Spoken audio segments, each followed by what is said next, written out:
The power of the word only.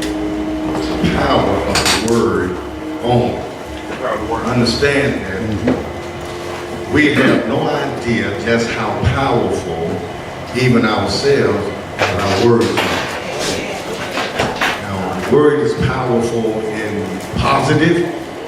It's also positive, negative. Sister keep telling her husband he ain't worth 2 dead flies. He gonna quit his job. And you keep telling him he ain't about nothing. And sooner or later he won't be about nothing. Keep saying that you just nothing. And sooner or later he will believe. That's the power of our word. Understand that, because and then if you keep saying, yeah, you're going to be something. Yeah, you're going to sooner or later he will be something. Yeah. Just based upon our word. Yes, sir. So there's power in our words. The power of life and death is where? In the tongue. If you speak life, then God will give life. If you speak deliverance, then God will give your deliverance. You can't just say it and then forget about it. Every now and then you got to get up and speak it. Sometimes you speak it until you get it. Get up every morning, Lord, I speak life. Lord, I speak healing. Lord, I speak deliverance. And somebody said, Lord, I speak peace on my job. Hallelujah. I speak it, and then when you do, put a little something with it in the name of Jesus.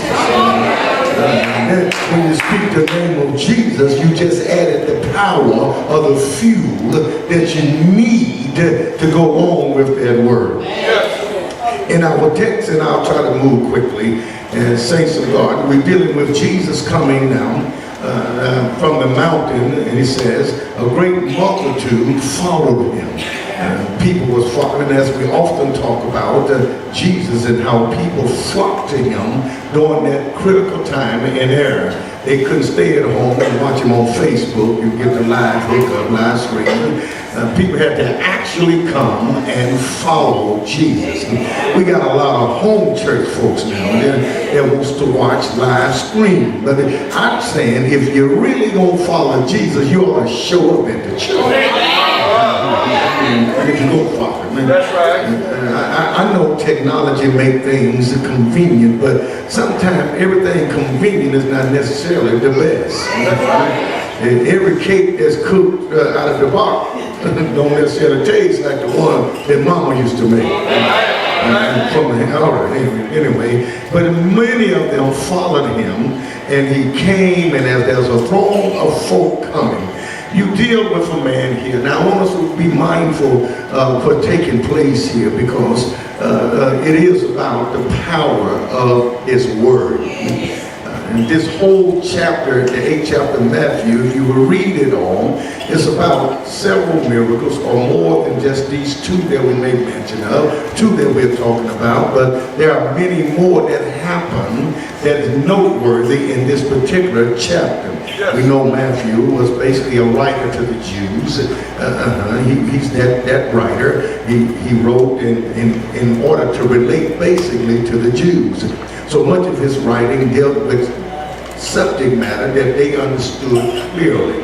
And I said that to say because when Jesus came and he come down, the Bible said, behold, look, there came a leper. A leper, y'all know what a leper is. A leper is somebody that have contracted a dreaded disease. Many years we just thought the disease was about the impalement of the flesh itself by be turning white, but really, in all actuality, it is not. It is a nerve disease. What happened is it numbs and cut the nerve sensitivity off to a point, and back then they would turn and lose the pigment of their skin, and they would turn white. Basically, in those days, they considered a leper dead man walking. A leper was so horrendous in that day and time that the Jew says that you can only come within 6 feet.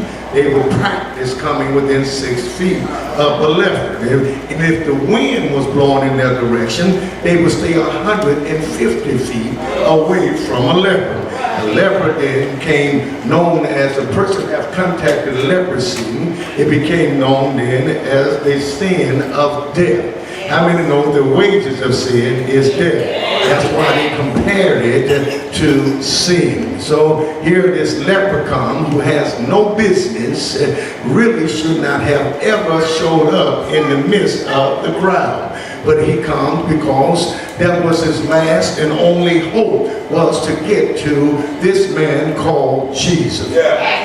He shows up and somehow or another works his way through the crowd to get close enough. Remember now, they were normally and ordinarily 6 feet was as close as you can get. But here, somehow, this leper that came to Jesus close enough that Jesus could talk to Jesus without raising his voice undoubtedly.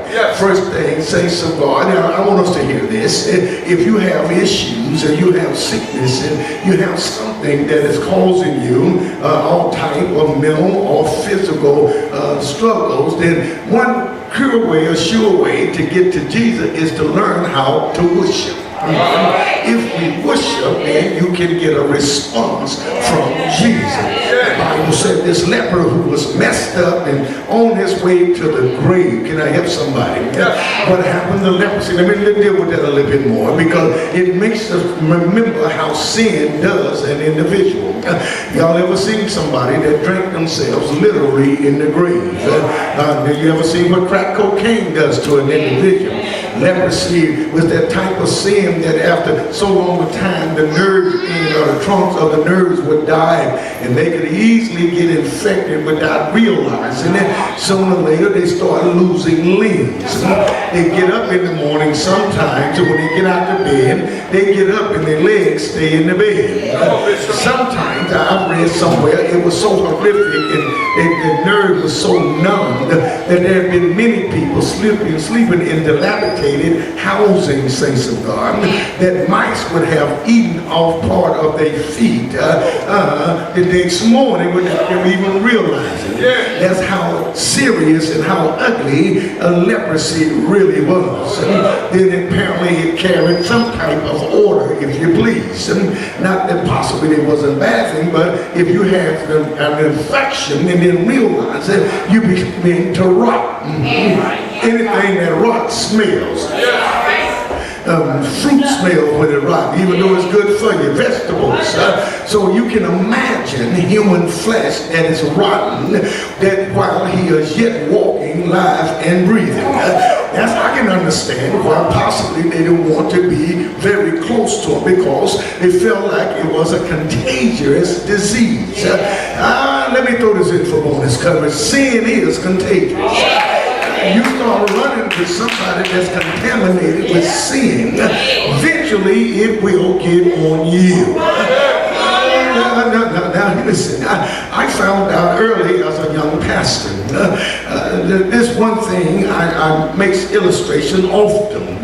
You can get a dirty clothes, basket of dirty clothes, and you can get some clean white clothes, and you can mix those clothes up together. I promise you one thing, the clean clothes will not get the dirty clothes clean, but the dirty clothes will really get the clean clothes dirty. That's how it works when you're dealing with folk with sin. It becomes contagious. If they are cursing, next thing you know, you be cursing. I wouldn't intend to say that. Well, you just picked up the spirit you adapt into whoever you are hanging with. I'm trying to save them, baby. The Bible says save yourself. We trying to save other folk and we dying ourselves. Nevertheless, this leper then understood his condition was there was no known cure whatsoever. But the Bible said, here comes a leper, and the first thing he does, he worship him. How do you worship him? You let God know how I adore you. You come in a spirit of humility. You come recognizing who he is. He knew he was not just an ordinary prophet. He was not just another man walking with a crowd of folks following him. The leper had enough sense to know he's absolutely special. There's never been anybody else that has walked on this earth that is like him. Surely he comes from God. You've already heard about some of the things that he have already pulled off. And we didn't need no magic powders. Didn't have no hocus pocus. And he didn't have an illusion mirror to make it seem. But it was actually a deliverance based on who he was. I listened to District Elder Brown talk about the storm. And he set a precedence when he stepped up out of that ship. And saints of God, he didn't wave his hand and do a backflip. No. He didn't sound a trumpet and made a big announcement. He didn't come around and do a little dance. Y'all know we got to shake it up sometime. But he just stepped to the hull of the ship and just with one word, he said, peace. I'm talking about power in the word. He said peace. And everything in nature had a whole come to a complete halt and a standstill. I'm just helping us out a little bit. Just how much powerful is God's word. When Jesus said peace, in my mind the waves was in midair. And the wind had a straight gust and a force. But when he said peace, I believe the waves stopped in the air and fell right where they were. I believe the wind came to a screeching halt. I believe the clouds split up like roaches when the lights come on. Some of y'all ain't never had roaches, I'm sorry. But when you turn the lights on, they'll scatter quickly because they know folks with big foot's gonna be stomping. However, that's what I believe happened. The power of just saying peace. And all nature and everything else came to a screeching halt. So here we got this leper now. First thing you do if you want to get close to Jesus, learn how to worship. If you want to get in touch with God, if you really want to feel his presence, if you really want God to do something for you, learn how to worship him. Stop coming to God and saying, Lord, I need you to do this. And God, you better do that. Stop trying to tell God how good you are. Lord, you know I paid my tithes twice last year. You know what we trying to do and tell God? You know what I did?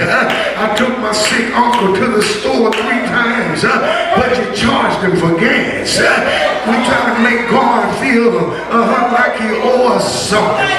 We trying to make God feel like he don't know what he's been doing for us. The saints of God, you have to learn how to, when you really need God, you have to come to God with a cast down spirit. You have to show up in his presence and act like you know, really know that you're nothing, that you ain't nothing but dirt. He showed up, saints of God, with a mindset that I'm nothing but dirt. But my dirt done changed color. Used to be buckshot. Now I'm white sandy beach. But I'm still nothing but dirt. So I show up in the presence of God. Even though he was in the form of a man, just like me. The leper said, I know something about him, that he's able to give me what I need. And I won't be crazy. I'm not going to be foolish. I'm not going to show up like I'm with my chest stuck out. Like God owed me something. Can I help somebody tonight? We got to stop acting like God owes us. I owe God everything. I'm trying to get through. Saints of God, the leper said, listen, I'm the one that's in bad trouble. So I'm not coming with my chest stuck out. But the Bible said he came and he worshiped. If you worship, you can get close to Jesus. He came and began to worship. In my mind, he fell down and looked at Jesus. Look at him what he says. He said, Lord, time that the word Lord had been used in the gospel, that means anointed and ruler. That means he wasn't over it all. He said, Lord. He didn't come say, man, a reverend, a preacher. He didn't give him a title. He just said, Lord, I got somebody to call on him. Look at your neighbor and say, oh, Lord, hear my cry. Hear my cry. He said, Lord, if thou will, thou canst make me clean. Y'all got to hear this. He said, make me clean. He didn't ask God to heal him. Not just heal him, but clean me up. Help me in here, Holy Ghost. Too many of us want to be healed, but we don't want to be cleaned up. Heal my arthritis. Heal my diabetes. Let me keep my dirty heart. Let me keep my confused mind. Lord, I know that you can. You can make me clean. You know that can heal me, but you can clean up my stony heart. You can clean up my nightmares. You can take out all my jealousy, all of my backbiting, all of my good attitudes. In a little funny way. Ain't it funny how we come to church? It's a revival. Hallelujah to God. Ain't it funny how we can come to church? I feel the move of God, and we get a praise on. We feel an anointing on us, and we walk out of here feel delivered. But you get on your phone and start texting a lot, and you see sister so-and-so. I don't agree with the preacher. And look at the first lady. She got a bad attitude. Tell God, Lord, if you make me clean, if you put your hands on me, just don't heal my arthritis, but clean out my heart. Create in me a clean heart and renew the right kind of spirit.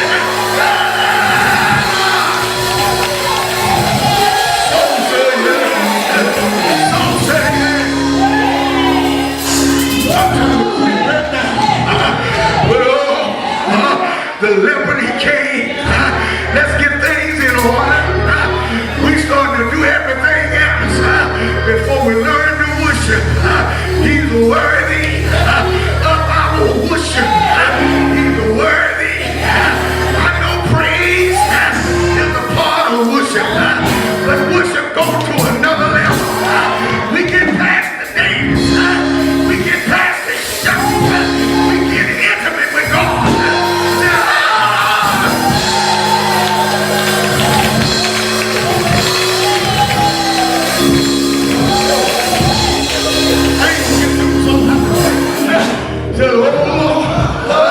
I know you can. If only thou will. He says to the Lord, I got confidence in you. I know that you can. I'm just wondering, will you do it? Because one thing about it, whatever goes on in my life, I want it to be the Lord's will. Lord, if you will. But if you don't, order my steps. I'll just have to walk in them. Oh Lord. Yes, and listen. You can make me clean. And Jesus, it was all right to be a leper for a minute.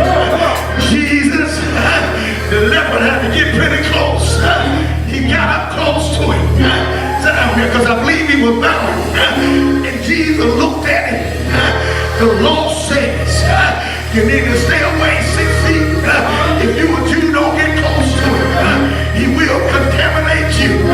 But I'm so glad not only is he Lord over all the creation, but he's the Lord over all disease. He's the Lord over all circumstances. He looked at the lepers. He showed them one thing. I'm a Jew, but I'm not going to be intimidated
shake them up.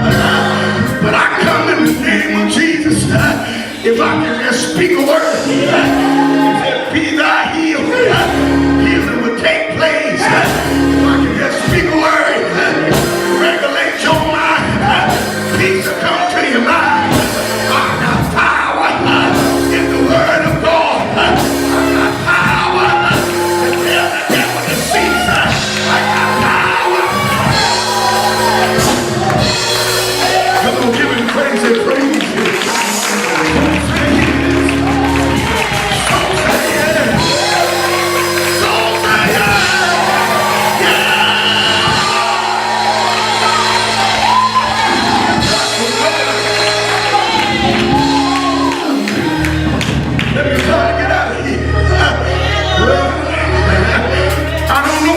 Centurion was, but I believe he was somewhere in the crowd.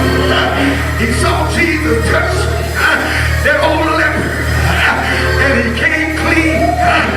Now the law says that a leper had to go and show himself to the priest. I need to take my time right here. If Jesus could follow the law, and he was the law giver, he could have suspended the law at any time, but he told the leper, according to the law of Moses, go and show yourself. Because Jesus wanted him to know, I'm not against Moses, but I come to fulfill Moses. So show yourself. Y'all know how some of us tell our evangelists, tell us to walk around the church 12 times, and you look for a blessing, and the pastor will tell you to sit down twice, and you say, I'm moving to another place. I had to throw that into Romans, but Jesus said, go and show yourself to the priest, because that's the law, and everybody must, because Jesus touched the leper. Folks don't understand true ministry. A crackhead can walk in here now, sit on the side, some of us nasty and stinking. We'll get up and move. Oh, demons. Somebody get him out of here. He got enough nerves to come in this house, lift up his hands and worship God. I got enough God. Lay my hands up.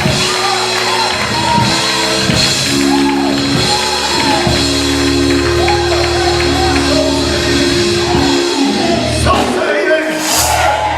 I believe the centurion saw the leper's faith. Jesus, now here comes the centurion. Well, master, I got a servant at home. He's grievously ill. He's sick and about to die. Jesus, I want to know if you will heal him, if you will just do something for him.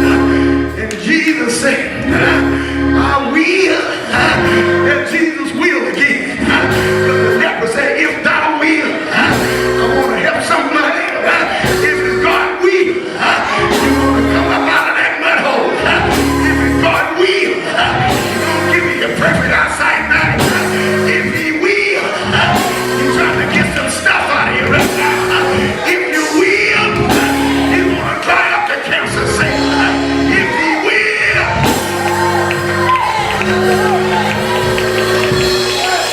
He said, my servant is grievously ill and tormented of the palsy. He done fell and he can't get up. Y'all know what I'm talking about. He had a disease that crippled him. And he said, will you come? I'm not being selfish, but this is a servant. We got to understand the centurion normally was a Roman, which means he was a Gentile. He ain't supposed to be in the presence of Jesus in the first place. How many of us know? He don't care what your background is. Go bring the KKK in here so I can tell them that Jesus is the deliverer of your mind. Somebody go get him. Go get a Muslim in here. I tell him Jesus didn't ride a white horse.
not in all of Israel have I found such faith, because he said, I'll speak a word. So what Jesus did, he said, all right, because you believe that, your servant, he's already healed. That's why he healed, because you said, if I speak a word, he will be healed. I can hear him speaking now. I will, that thou be healed. I'm in the city, you in the country, of the power of the word. Go through valleys, go over mountains, swim through rivers, do God business. Just speak a word. You got power. Let God bless you. Come on, give God a hand praise. Just speak a word. Just speak a word. Speak a word. You got that Jesus was in the city. He was healing the sick just by speaking the word. He wasn't doing heart surgery. He wasn't even checking their blood pressure. But he was just healing them just by speaking the word. They said others begin to come.